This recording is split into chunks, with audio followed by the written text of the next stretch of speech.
Right, so I'm back at the Flashes with Bobby.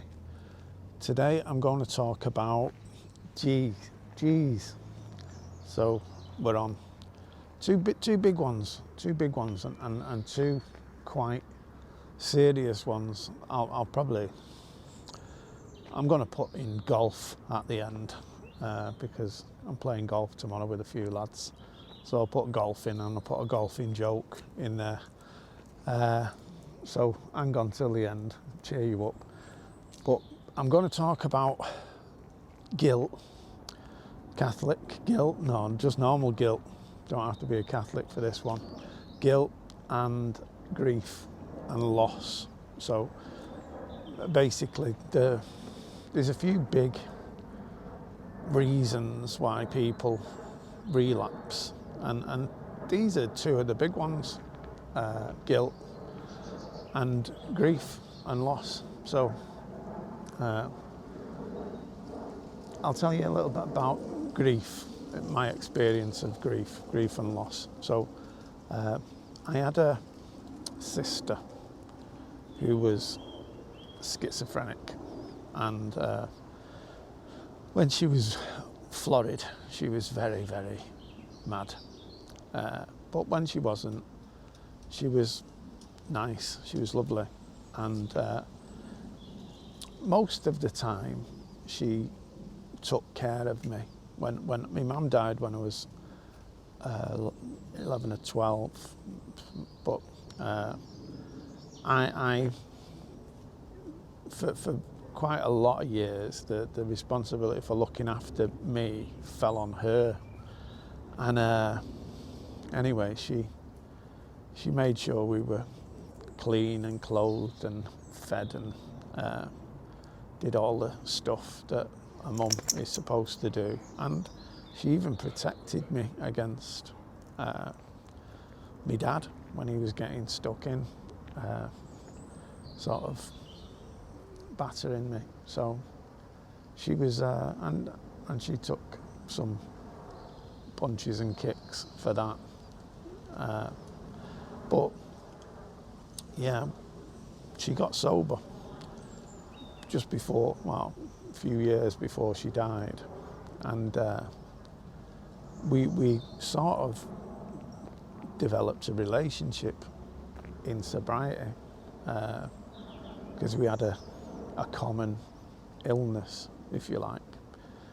So I used to go round from work. I used to just drive round to her house at work and get a brew. Kettle went on straight away. You know, she's typical Catholic, so you know the kettle's on before you've finished knocking on the door, and the sandwiches are out, and just like Mrs. Thingy out of Father Ted, Mrs. Doyle. But yeah, so you got all the sandwiches and the biscuits and blah blah blah, and she was still looking after me. And I used to talk and I used to moan about this and the other, and she used to as well. We used to put the world to rights, and then she got cancer. She got bowel cancer, same as me, and she died.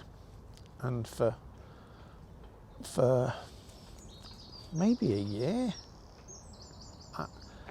there was occasions that I would just be on autopilot, and I'd have a bad day at work or whatever, and I'd sort of find myself pulling up outside Marie's house, and sort of realising that she'd died, and then having a bit of a cry, but I'd got there in blackout.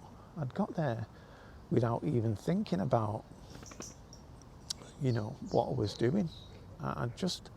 I'd been in blackout, and I'd got there, and it's a symptom of grief, apparently. There's a bit, a lot. Part of grieving is there's a bit of it that's like denial. You block out the reality, delude yourself, and you just find yourself doing things like that. Forgetting that they died.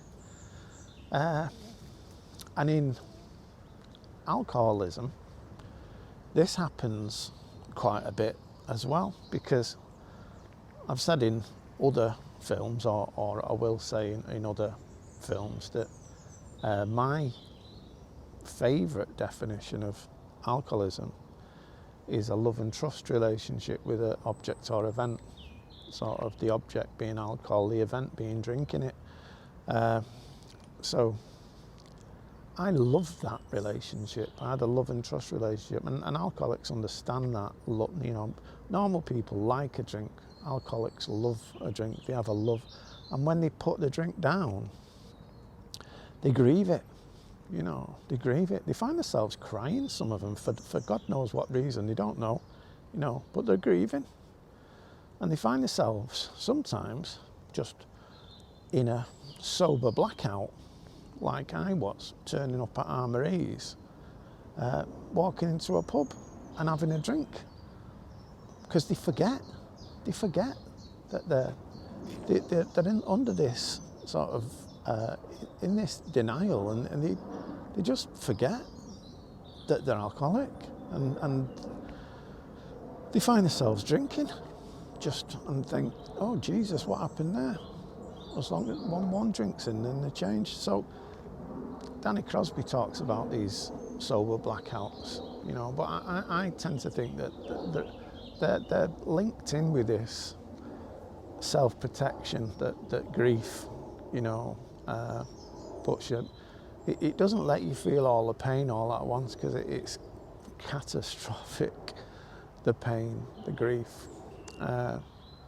So it just lets you feel it a bit at a time, and there's gaps in it, so you're liable to pick up. So yeah, my in relation to alcohol, grief is a big sort of relapse thing. Guilt and shame. Right, I think for men, it says, you know, the number one offender is resentment, you know, anger, resentment. And we tend to carry these resentments. We stop drinking, but we carry these resentments, these fierce resentments, into sobriety, and we can't live with them, you know, can't live with them. So we end up drinking.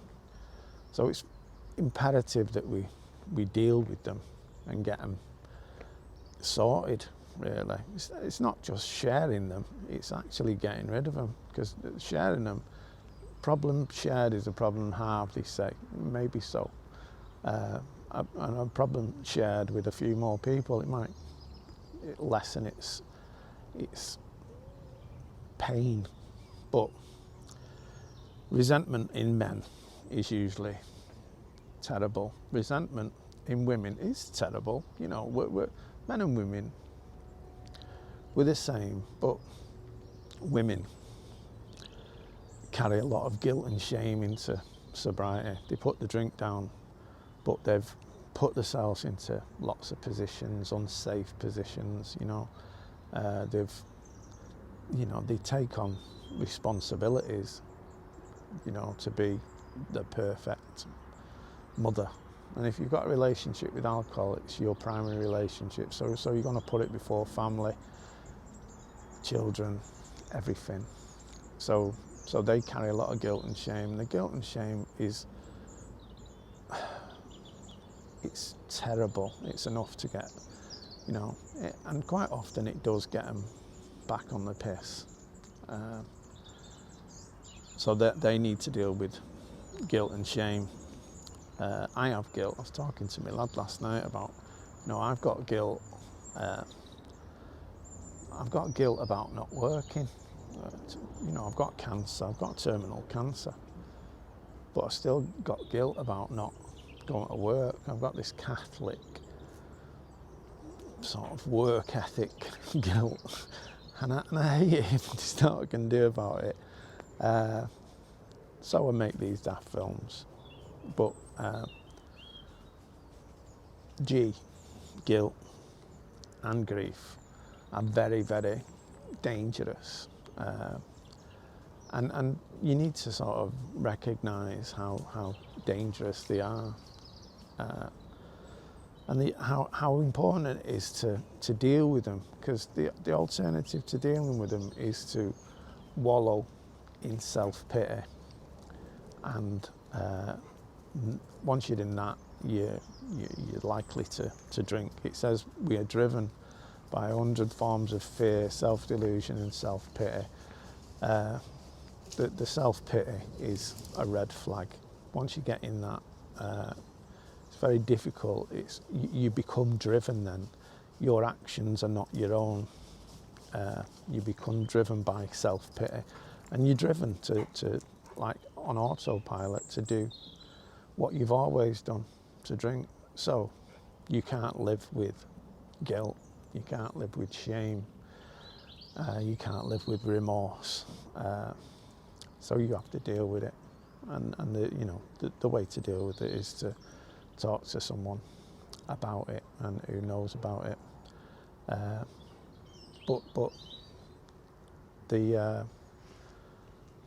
grief stuff, right? That's stuff that I've never heard much talked about in relation to alcohol. But I personally, that's just my view. I see a lot of people, they don't know why they pick up. They have no apparent reason why they pick up. They're in a sober blackout. And that sober blackout is reminiscent to me of what I did when my sister died. I just kept on turning up at a house on autopilot and having a cry,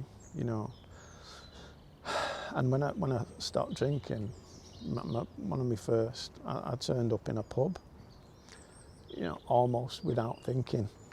And after a while, I started drinking again. But I didn't know how I got there. I didn't know what was going on. But I think it was part of grief. Anyway, golf tomorrow. Okay.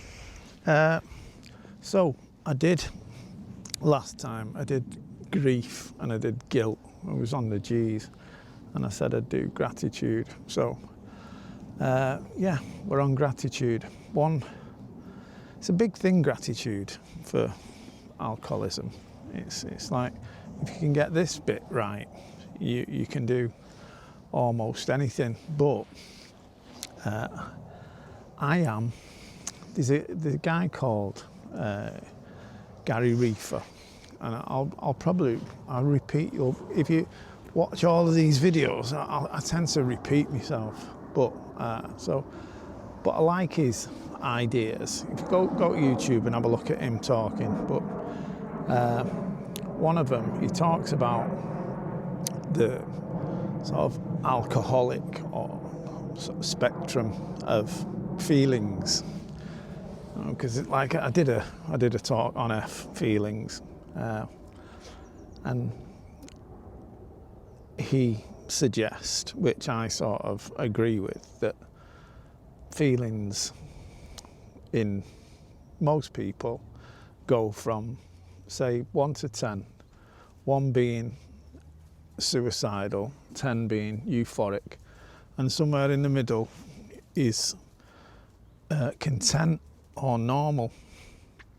And I sort of believe, before I started, that I know that my condition is physical, and it's sort of centred in the brain, chronic brain disease, and I'm not wired up the same as normal people. I'm not a depressive. I haven't got organic and inorganic.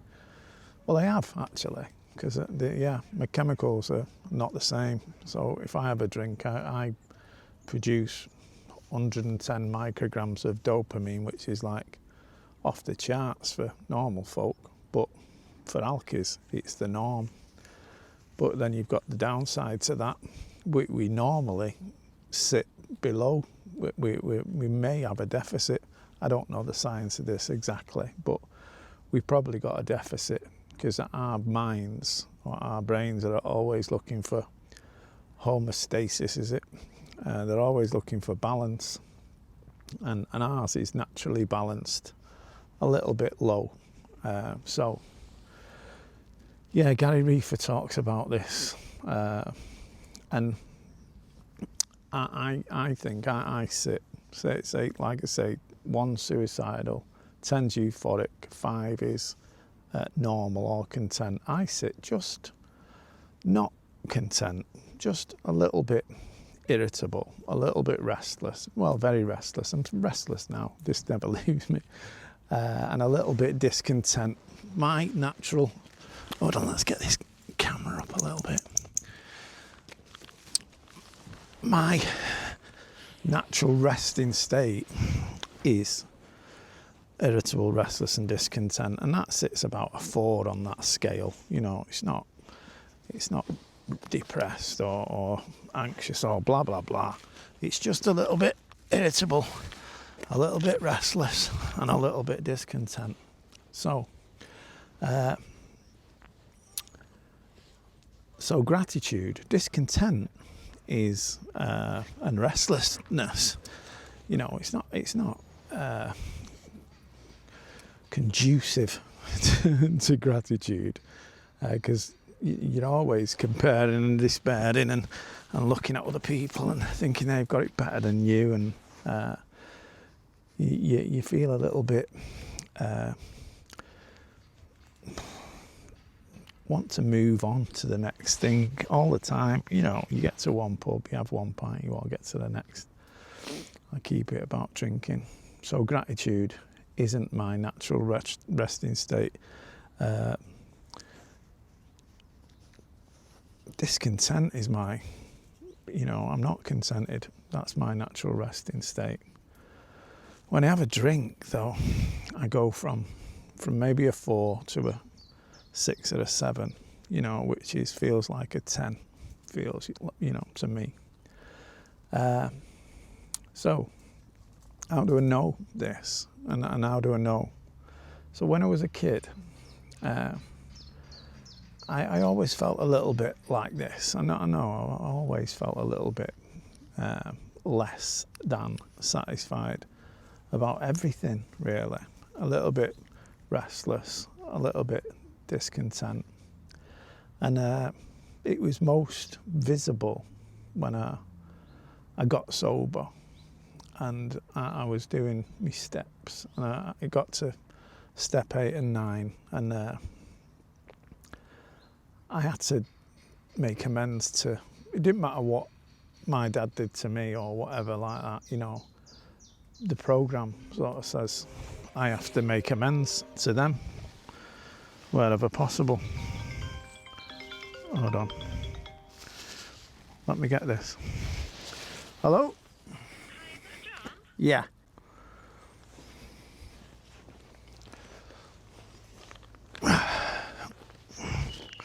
Right, back again. All right, so, yeah, my natural resting states, irritable, restless, discontent, and I went round doing a step 9, which is make direct amends wherever possible, unless when to do so would injure them or others.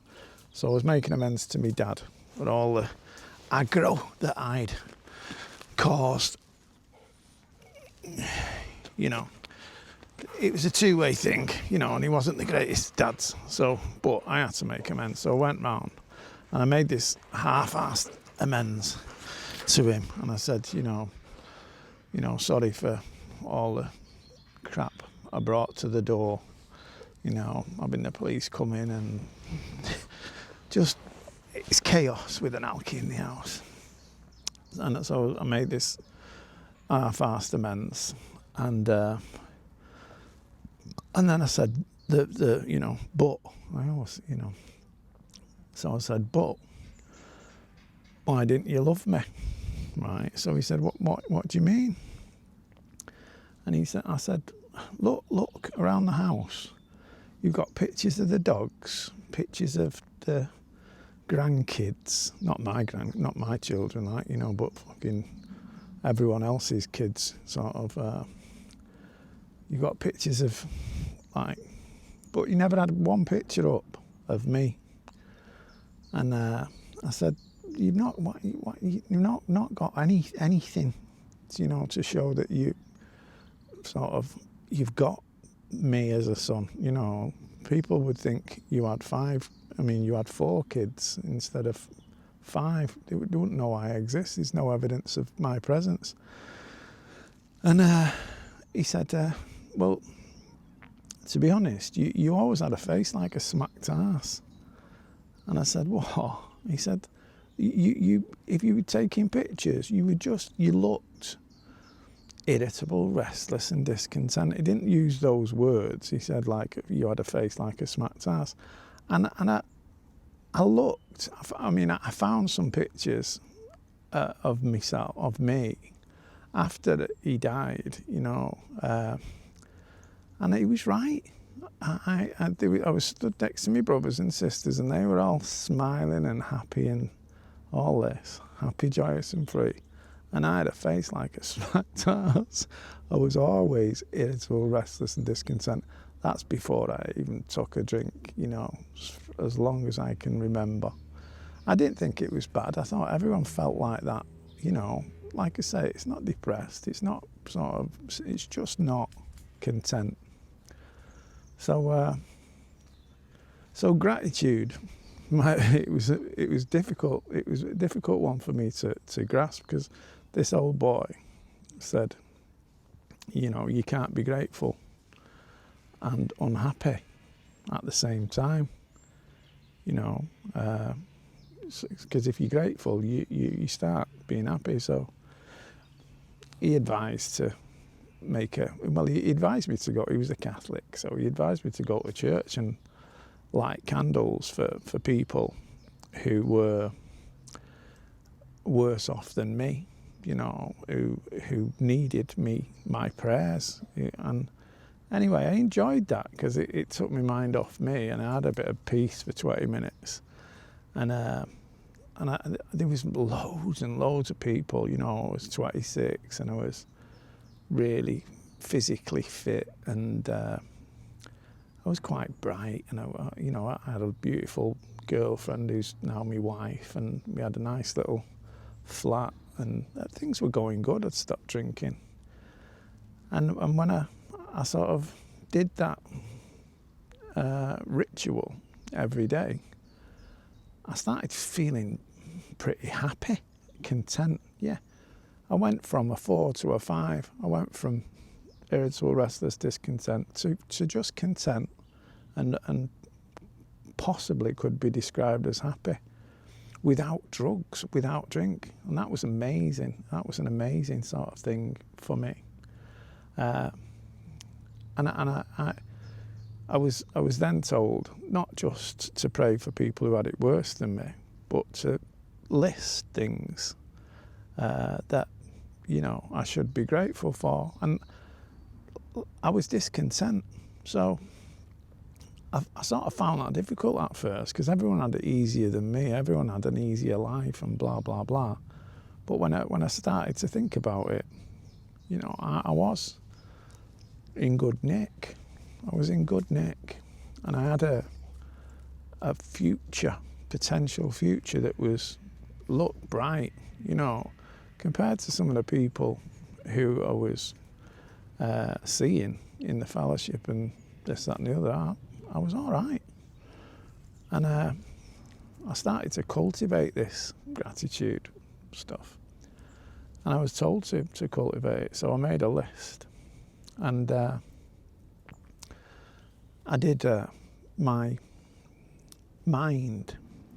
When my mind sort of, I have a low sort of self-esteem, and it is, you know, some of it comes from just being a failure, you know. So I mean, sometimes a low self-esteem is sort of just because you've done bugger all for anyone, and you've actually done more harm than good. So it's not low self-esteem. It's just an honest appraisal of yourself and your condition at the time. So yeah, that's how I felt. I had But there was a lot of it that wasn't real, you know. And we did like groups in this daycare treatment centre, this Damascus Road Association, and they used to make you do positive and negative observations. So I was great on the negative observations. I could observe my peers and tell them, you know, take their inventory and tell them how dishonest and devious and spineless and impulse driven and all that they were, and not in those words. I would, you know, we would be swearing at each other, calling each other the see you next Tuesdays and all that. But I loved it. I loved that. But I didn't like they used to have to do positive observations. So you had to think of something good to say about someone. I really didn't like me. I didn't like them. Didn't like anyone, really. And I used to find it difficult. And I used to say things like, oh, I think you're very intelligent and this, that and the other. But I just thought they were devious liars, that, you know, the intelligent ones, the thick ones. You know, I've struggled saying anything nice about them. But people used to say nice things about me, and whether they were real or they're just making shit up like I was, don't know. But they used to do it, and these positive reinforcements, these positive affirmations, I was told to do these on a regular basis, because, you know, I had to convince my mind of the person that I wanted to be. So, yeah, I started doing this positive, like, I had an acronym, it's called like thick cream. So I've always been, not when I was drinking, because I had no fear, I was stupid, you know, and that's what I liked about it, because before I drank, I was terrified of everything. I was really a scared little boy. And when I stopped, that scared little boy came back. So I was terrified. And I'd been acting like a tough nut, you know, trying to act like a tough nut for, you know, years. And I didn't know who I was, but I had to reinvent me. So the first thing on the list was tough. You know, I always admired my dad because he was tough and stuff like that. I admired tough men and women, you know, just tough-minded, strong-minded, not, you know, physically tough, but those people who did what they said, you know, and they could just do stuff. They had integrity, and you know, they were tough. They could do things that most people couldn't, and they could manage situations that most people couldn't. I couldn't manage anything. So the first thing on my list was tough. So I used to tell myself that I was tough in the morning. So, and this old boy said, if you tell yourself long enough, you start to believe the stuff. And because if that's what you really want, that's what you'll be. So I didn't want to be a cowardly lion out of the Wizard of Oz. I didn't want to be that coward anymore. I wanted it to be tough. So every morning I said, you know, John, you're tough, and you can manage stuff that most people can't. That's what it was like when I was drinking. It's part of my delusion, that. But when I was sober, I couldn't. And but after a few years, and of walking the walk and doing hard stuff and completing it, and you know, doing stuff that other people couldn't do, not just physical stuff, but mental stuff, degrees and You know, setting up things, setting up projects, businesses, and all sorts of stuff. Yeah, you start getting evidence. So yeah, tough was the first one. Honest was the second one, because I'd had years and years of being dishonest. So honest was my second aspiration. So thick, TH, honest. I used to tell myself, you're very honest. And when I found myself lying, it was like a red flag went off. And I used to stop myself in mid-lie and say, oh, I'm sorry. You know, I was gilding the lily there or something. I was, you know, what actually. And I used to sort of have this sort of break, stop myself getting into that dishonest, stop myself lying, because that was my default setting.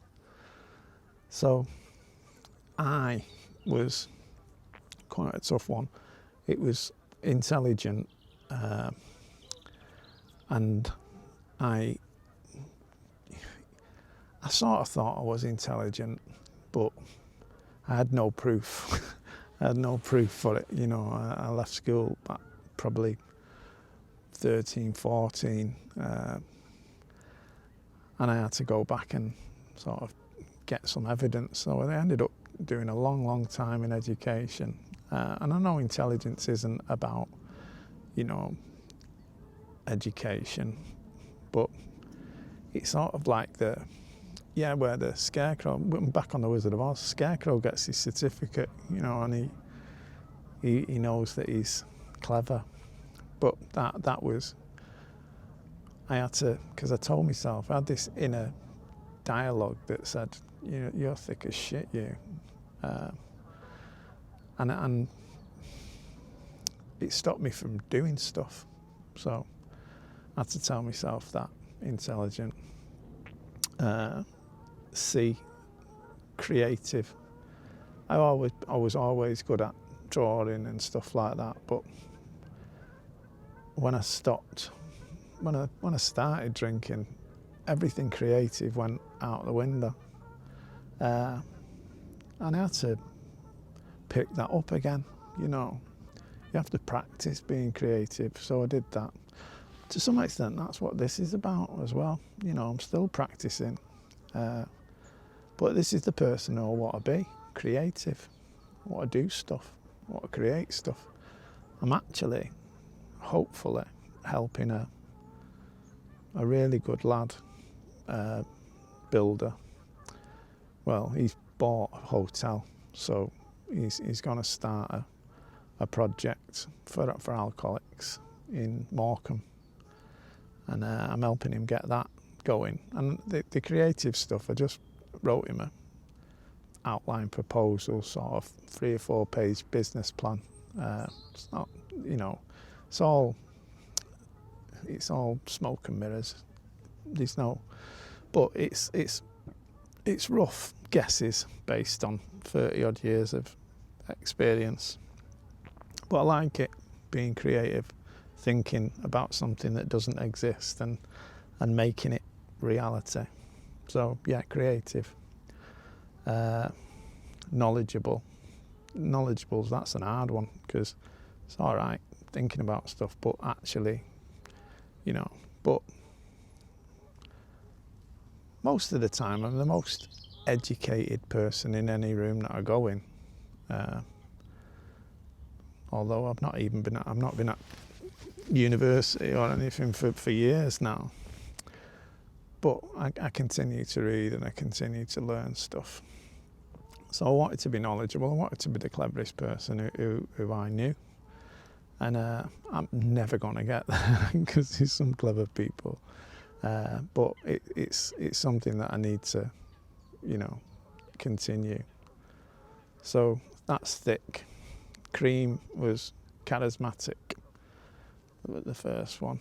So yeah, I didn't think much of myself, and I knew that what I liked people who were charismatic, you know, and but you have to sort of practice.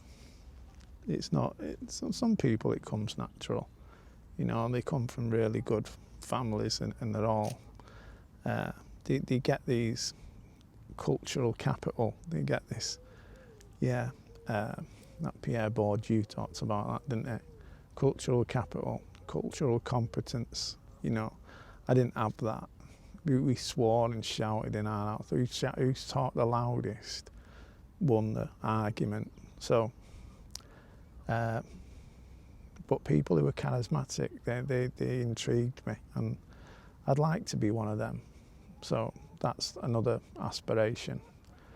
So, so I do that. I try to be, and to do that, you've got to get out there, and you know, charisma's no good sat on your own. You've got to be in front of people, and I was painfully shy. So, yeah, real, charismatic. So C, cream. So first one was charismatic, second one was real or authentic, because these are things that I liked in people, you know, honesty and integrity, and I like people who are real. So I try to be that, try not to be false and fucking stuff like that. But yeah, that's hard actually. They're all hard, these ones.